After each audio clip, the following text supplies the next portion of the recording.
Yo guys, welcome back to another YouTube video. Today we'll be talking about the Eride Pro SS 2.0 and why you should buy it instead of a Sur-Ron, or why you should just buy it in general. I'm a drug dealer. I'm more gay than a dealer. I'm more pills than a killer. So what makes this bike so special? So the reason why I have this bike right now is because it comes stock 72 volt. If you bought a stock Sur-Ron or Talaria, they come not 72 volt, and they cost thousands of dollars to get them to 72 volts. And the speed out of the box is crazy. This goes 60 plus, you can easily hit 70. In eco mode, it goes top speed at 28 miles per hour. Then sport mode, it's 60 plus, and then turbo mode is like 65 plus. And if you have supermotos, they go a lot faster and a lot smoother. So yeah, these are not stock Eride Pro wheels. They do come with dirt tires, and I switched to Sur-Ron Light B supermotos. So the stock Eride Pro SS tires are 19 inches, and these supermotos are 17 inches, so it does lower the bike a lot more. So I had to buy the Eride Pro S kickstand. Has not came yet. So this kickstand is too long now because the bike got shorter and lower to the ground. That's the only thing I have to say if you buy Sur-Ron Light B supermotos and put them on this bike. I've owned this bike for a month and a half now, and I have 278 miles on it, and I had 0 problems. I mean, that's not a lot of miles. That's like basically brand new still, but I have nothing to complain about this bike. There's no problems at all. Suspension's actually really good, really nice. I can't tell the difference if I like a Fox 40 suspension versus this. It's pretty nice out of the stuff, like out of the box. It could be like a little too squishy, but besides that, it's pretty good. Back shock's really good. Yeah, it's just everything's working how it's supposed to be. So that's just like a 200 plus mile review that I have on it. No problems at all, like expected. And yeah. Okay, so let's go over the specs and details of the bike now, more than my opinion and stuff. So I went over that in eco mode it goes 28 miles per hour top speed, sport mode 60 plus and all that, and the turbo button boosts that speed even more for a portion of a second. The turbo button lasts like 25 seconds. It is a turbo button, it's not like a mode. Yeah, so we're gonna go over of how like the battery setup looks. It looks exactly like a Sur-Ron setup. I'm gonna show you that right now. Okay, so this is what the battery cover looks like, just like a normal Sur-Ron. It has a USB and a USB-C outlet right there, just to plug in your phone or something. And it has just the key switch. The first switch is just to turn on the battery and not the bike. See, nothing turns on. That's the on. This is what the screen will look like when it first turns on. And boom, and then you're ready. Battery's at 90% right now. I will do a ride to show you how like the bike rides and stuff. 278 miles. Okay, I'm gonna show you how easy it is to take out the battery. It's just like a Sur-Ron. You pull out the key. There's a keyhole on the side. Pick it up, and then you gotta unplug 2 wires, which I'm gonna show you right now. Gotta unplug this wire. It's hard to do one-handed, and this wire. And then literally all you do is pull out the battery, and I'm going to show you that right now. So you'll hold the wires here and then just pull it out, and then your battery is out. So obviously this is a lot better to clean out the bike and stuff if any like dirt gets in here or something. The bike is really easy to move without the battery because the battery is the majority of the weight of the bike.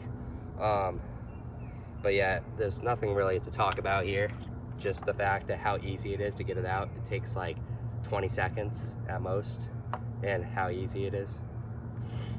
She gripping all of my balls, I gotta move, tight shit. Thomas, they cover my flaws, I ain't had to brand new. And boom, yeah, that's how you put the battery back in. Very simple. Just plug in 2 wires, well, slide it in, plug in 2 wires, close the lid, then boom, you're done. So let's go over the controls in the actual bike. We're gonna turn the bike back on. And that dramatic entry. Okay, so this button on your right is how you turn on the headlight. And there you go. It does not look bright at all in the video, but it's super bright. I think it's 9,000 lumens if I'm right. If not, should be close to that area, 9,000 lumens. It's super bright. It's just 3 o'clock in the afternoon and just doesn't look so bright in the video. And it is in eco mode, and how you flip it to sport is there. Now it's in sport mode and then back to eco. If you want to put it in turbo mode, it's at T and then it's in turbo. There you go. So if you haven't had like Surons or anything, this is something called regen. So that's the first regen and the second regen. So regen is what will make this bike slow down a lot faster and a little harder, and it will generate energy and keep the battery charged a little bit more longer. I mean, I don't see a huge difference with it, but it could be nice when you're doing wheelies, because if you let go of the throttle and you didn't hit the brake, the regen will save you and bring the bike back down. But yeah, so that's just how the controls are. Very simple. Got the tail light here. There is no brake light. Like when you hit the brakes, the light will not like get brighter or anything. But there is blinker kits and stuff for this bike, which is nice. So you can street legal it or register as a moped or street bike. I don't know how that works, but I've seen people street legal Surons, put in moped plates and stuff on it. Okay, this is what the back shock looks like, just an ordinary shock. Actually pretty nice for stock. You got the belt right there, so it's belt driven to chain driven. The belt you might have to change over time, which is normal because belts do wear out. That's pretty easy to change. Yeah, you got really nice foot pegs here. It's like full-on motocross pegs. So the question I get a lot about this bike, there's a lot of kids, you probably all seen on TikTok and stuff, people love to wheelie Surons and stuff. Is the question, can you wheelie this thing? Or is it easy to wheelie it? My answer is yes. You might take some time to get used to like the torque and speed, but even in eco mode, it's super fun to wheelie. Top speed's 28, but you can hold a wheelie perfectly fine at 23 and still do combos and everything perfectly fine. You can go a little faster too. The only thing that kind of sucks if you're in eco mode, you can't really switch to sport mode because sport mode's so torquey and fast that it could flip you over if you're going eco to sport, unless you're really good with like throttle control. I'm not. So yeah, but it's super fun to wheelie. All the reviews that I watched before buying this bike talked nothing about like wheeling it. Then I searched up Eride Pro SS wheelies and I saw nothing. So yeah, you can wheelie this thing. It's super fun. Just not so many videos yet on them, but in the future there will be. I see more and more people every single day buying the Eride Pro, like brand in general, and one day this brand's gonna go pretty far because people are realizing that you can save so much money buying this bike over a Suron, because this comes 72 volt and it costs $1,000 more, like thousands more, to upgrade a Suron to make it go as fast as this thing stock. If you put thousands of dollars into this thing, it can go a lot faster than it is, but you probably don't want to go any more faster than it is, because 65, 70 miles per hour out of the box is kind of fast enough. So if you guys have any questions about the bike that I did not like talk about, I know it's a very short review, comment your questions, and I don't care if this video is 5 years old, I will still reply and try to reply ASAP. Okay guys, for the rest of the video, I will not be talking because I'm going to be filming in GoPro mode of like me riding the bike around my neighborhood, so you can have like a good understanding of the whole vibe and environment of the bike. The bike is not too loud, but it does make a little bit of sound when you're cruising, like just coasting, which I did not care, because compared to a gas bike, it's very quiet, but it's not dead quiet like a Tesla. I don't mind that, because if there's people walking, they can hear you coming, but not enough where it's annoying to them and not annoying to yourself. And it's so fun because when I ride loud things, it gets annoying over time. And yeah, again, if you have any questions about this bike, comment them in the comment section and I'll reply to you ASAP. It doesn't matter how old this video is. and hope you enjoy the rest of the video, and thank you for watching.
planes we flew, good things we've been through, that I'll be standing right here talking to you about another path. I know we love to hit the road and laugh, but something told me that it wouldn't last. Had to switch up, look at things different.